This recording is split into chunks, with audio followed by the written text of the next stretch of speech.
Assalamu alaikum dear students. Today we will discuss electron paramagnetic resonance spectroscopy or electron spin resonance spectroscopy. So as the name signifies, this type of spectroscopy is based on the paramagnetic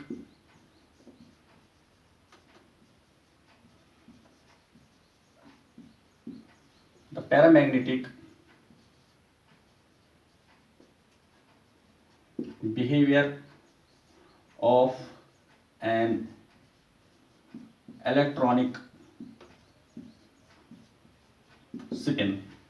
That means it is based on the paramagnetic behavior of the electronic spin. So first we will see what kind of spin an electron can have.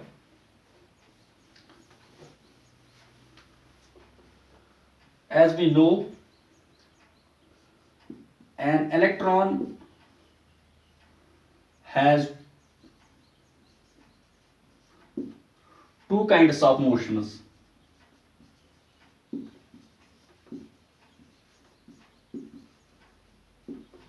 An electron has two kinds of motion in an atom. First is that it revolves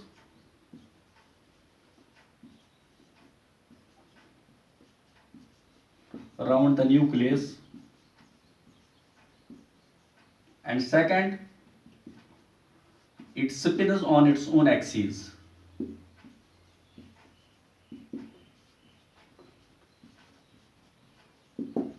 So the electron has two kinds of motions, that is it revolves around the nucleus and also it spins on its own axis. Like this, for example, this is the nucleus and it is the electron is revolving around this nucleus, and it also has a spinning motion along its own axis.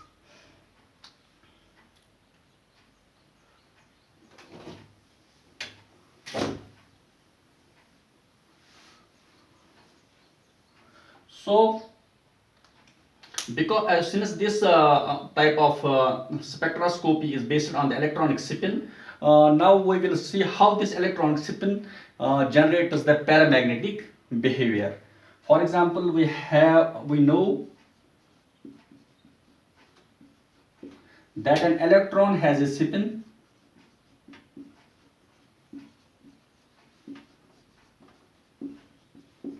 one by two. We know that electron has a spin of 1 by 2, and this spin can have two orientations. Means the electron can spin in the clockwise direction or it can spin in the anti-clockwise direction. That will we can show like this. For example, this is an electron and this is the axis of its rotation on which it spins. For example, if it rotates like this, that means like this, it will be clockwise, then it is spin angular momentum quantum number will be plus 1 by 2. Similarly, if it spins anti-clockwise, that means like this, it is spin like this, at this very time it is spin angular momentum quantum number will be equal to minus 1 by 2. So this electron can have two orientations, or we can say it can have two spins, one in the clockwise direction and another in the anti-clockwise direction. So according to the Fleming's right hand thumb rule, we can say that when an electron spins in the clockwise direction, that means like this, then the thumb is pointing downwards, that means its magnetic moment will be pointing downwards. In contrast, when the electron is moving anti-clockwise, that means it is anti-clockwise. In this case, the angular momentum direction will be upwards. Sorry, the magnetic moment direction will be in the upward direction. So, as a result, if these two electrons are in the same orbital, for example, if an orbital contains two electrons, one will be having this spin and another will be having anti-parallel spin according to Pauli's exclusion principle. So one electron will be having this clockwise spin and another will be having anti-clockwise spin.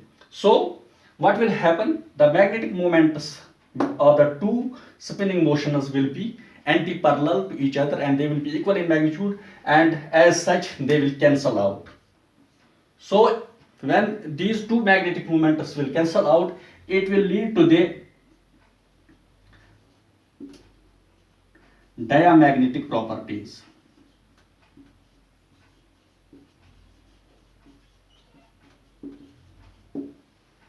It leads to the diamagnetic properties, but our spectroscopy depends on the paramagnetic behavior, so these kind of systems will not show electron paramagnetic resonance spectroscopy. So which systems will show?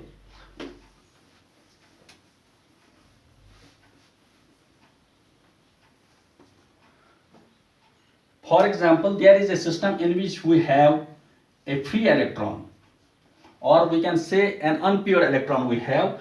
This unpaired electron can have any one of the two spins. It can have ms is equal to plus 1 by 2, or it can have ms is equal to minus 1 by 2.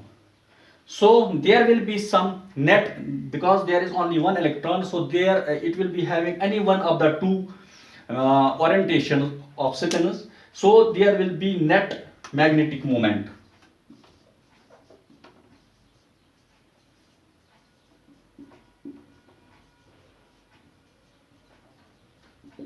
So net magnetic moment will be generated here. So it will show paramagnetic property.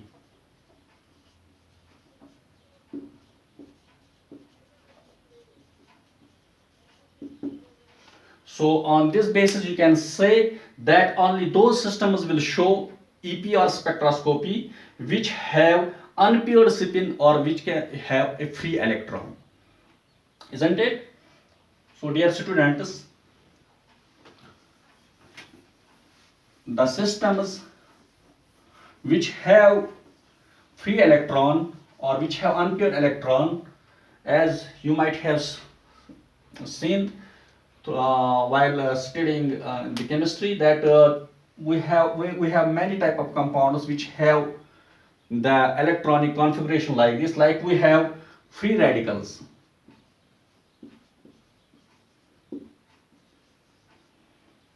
like CH3 free radical or CH2CHO free radical. Like this, they have a free electron in an orbital. Likewise, we can have odd electron molecules. They will also show EPR spectrum because they have odd electron in it. That means that is not pure, that is unpure, like nitrous oxide, nitrogen dioxide, chlorine dioxide, etc. Similarly, we can have oxygen molecule in triplet state. Dear students, you might have seen the molecular orbital diagram of oxygen molecule. In that, when it is in triplet state, there is unpaired electron in the outermost valence orbital. So it can also show EPR spectroscopy. Similarly, we have transition metal complexes.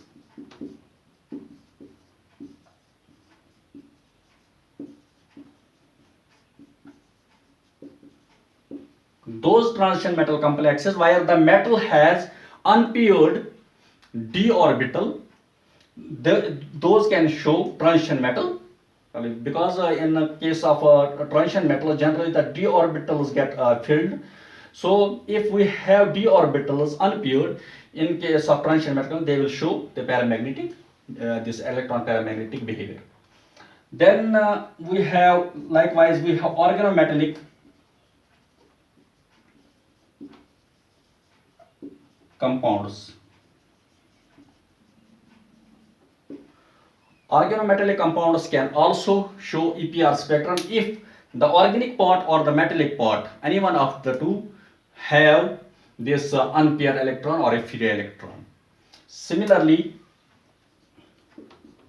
we have lanthanide or actinide based complexes.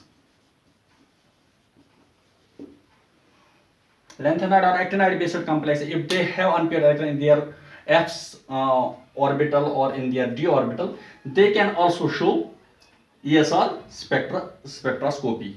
So the basic uh, logic behind it is that we should have a free electron or an unpaired electron, which actually generates the paramagnetic behavior in such molecules.